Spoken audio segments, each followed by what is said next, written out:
The first time I saw her, the entire ballroom turned away. Not because she wasn't beautiful, but because people didn't know how to look at her without staring. The lights inside the Grand Regent Hotel in Chicago shimmered like fallen stars, reflecting off crystal chandeliers and polished marble floors.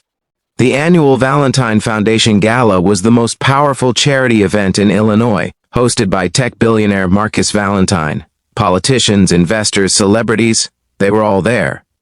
And I was just Ethan Caldwell, a junior events coordinator who had begged for this job after my father's construction accident left our family drowning in debt. Then she stepped into the room. Scarlet Valentine, the CEO's only daughter. A long silver gown hugged her figure gracefully, but the left side of her face bore deep burn scars, twisting gently along her cheek and temple like a cruel memory that refused to fade. The whispers started immediately. Not cruel enough to be heard clearly, but sharp enough to cut.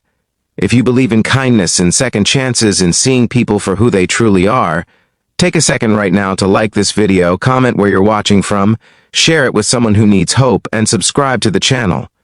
Because stories like this deserve to be felt, not just heard.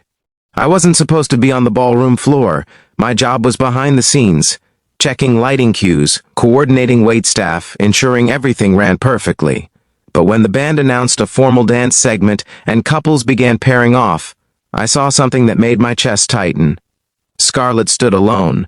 Not one man approached her. Not one. Some pretended to adjust their watches. Others suddenly became fascinated with their champagne glasses.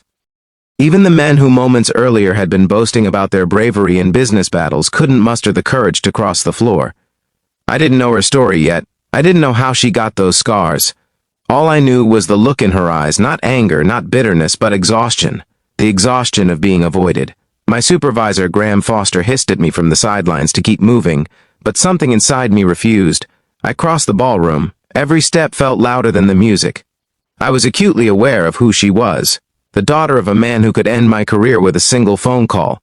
But I was also aware of who she wasn't in that moment. She wasn't the CEO's daughter. She was just a woman standing alone. When I reached her, I bowed slightly, extended my hand, and asked her to dance. The room froze. Scarlet blinked at me, surprised. Her unscarred eyes shimmered under the chandelier light. For a heartbeat, I thought she might refuse out of habit. Instead, she placed her hand in mine. Her fingers were warm, trembling just slightly. As we stepped onto the dance floor, I could feel hundreds of eyes digging into us. I wasn't a polished dancer like the executives gliding nearby. I was stiff, nervous. But I kept my focus on her, not her scars, but her smile slowly forming as we moved in rhythm. Up close, I could see the faint outline of graft lines near her jaw. They didn't frighten me. They told a story of survival. The music softened, and so did she. Her shoulders, tense at first, began to relax. The tension in her hand eased. She looked up at me with something fragile and almost disbelieving. For those few minutes, the whispers stopped mattering. The ballroom faded. There was only the quiet rhythm of two strangers moving through a sea of judgment. Halfway through the song, I noticed Marcus Valentine watching from the balcony above. His expression wasn't anger. It was something more complicated, protective, assessing. I suddenly understood the weight of what I was doing. Scarlet wasn't just any woman. She had survived something terrible. Later, I would learn that 3 years earlier, she had pulled a child out of a burning car after a highway collision outside Milwaukee. The explosion had left her scarred, but the child survived without a scratch. The media had praised her for weeks, until the headlines moved on and only her scars remained. The music slowed to its final notes. As the song ended, Scarlet didn't pull away immediately. Her hand tightened slightly, like she was memorizing the moment. Then she said something I will carry for the rest of my life. She told me she wouldn't forget me, not because I danced well, not because I was charming, but because I didn't look away. Applause rippled through the room, polite, uncertain. But something had shifted. A few guests began approaching Scarlet afterward, conversations cautiously forming. The ice had cracked. I thought that would be the end of it. I was wrong. The next morning, I was called into Marcus Valentine's office on the 47th floor of the Valentine Technologies headquarters overlooking Lake Michigan. My stomach twisted the entire elevator ride. I expected to be fired for overstepping my place. Instead, Marcus studied me quietly from behind his glass desk.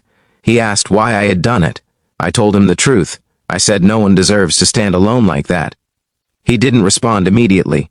Then he told me something that shook me. Scarlet hadn't attended a public event in nearly a year. She had refused therapy, refused interviews, refused almost everything. But last night, after the gala, she had asked about me. That conversation changed the direction of my life. Marcus offered me a position, not because I impressed him professionally, but because his daughter had smiled for the first time in months. I became part of the Valentine Foundation's outreach team, helping coordinate hospital visits for burn survivors and organizing scholarships for first responders' families. Scarlet began attending meetings quietly at first, standing beside me during events, slowly reclaiming the spaces she had abandoned. The first time she spoke publicly again was at a children's hospital in Detroit. Her voice trembled as she removed the silk scarf she sometimes wore and showed her scars openly to a room full of young patients. She told them survival was nothing to hide. I stood off stage, heart pounding with pride. But growth isn't linear. There were setbacks. Online trolls resurfaced old photos. Investors questioned whether her public presence might affect brand optics. I watched her read those comments in silence one night after a bored dinner. The old exhaustion flickered in her eyes again. I reminded her of the ballroom, of the moment she chose to step forward instead of retreat. Months turned into a year. The foundation's donations doubled. Burn survivor programs expanded across Illinois and Michigan. More importantly, Scarlet began walking into rooms without flinching. And somewhere in between hospital corridors and late-night strategy meetings, our connection deepened into something neither of us had planned but both of us needed. One evening we returned to the same Grand Regent Hotel ballroom for the annual gala. This time, Scarlet insisted on no special announcements, no staged hero narratives, just authenticity. When the band began to play, she turned to me first. There were no whispers now. We stepped onto the floor as equals. As we danced, she leaned closer and told me she had once believed her life ended in that fire, that beauty, love, and belonging were things she no longer qualified for. She said the night I crossed that ballroom wasn't about romance, it was about dignity. She told me I gave her that back. If this story has touched your heart even a little, please take a moment to like the video, share it with someone who believes they're not enough, and subscribe so we can keep telling stories that matter. And before we finish, I have one special request.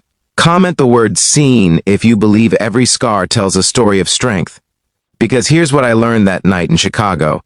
Courage isn't always running into a burning car. Sometimes it's walking across a quiet ballroom when everyone else chooses comfort. Scarlet once told me she wouldn't forget me.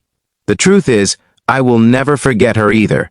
Not for the scars, but for the way she taught an entire room, and a man like me, that the bravest thing you can do is let yourself be seen,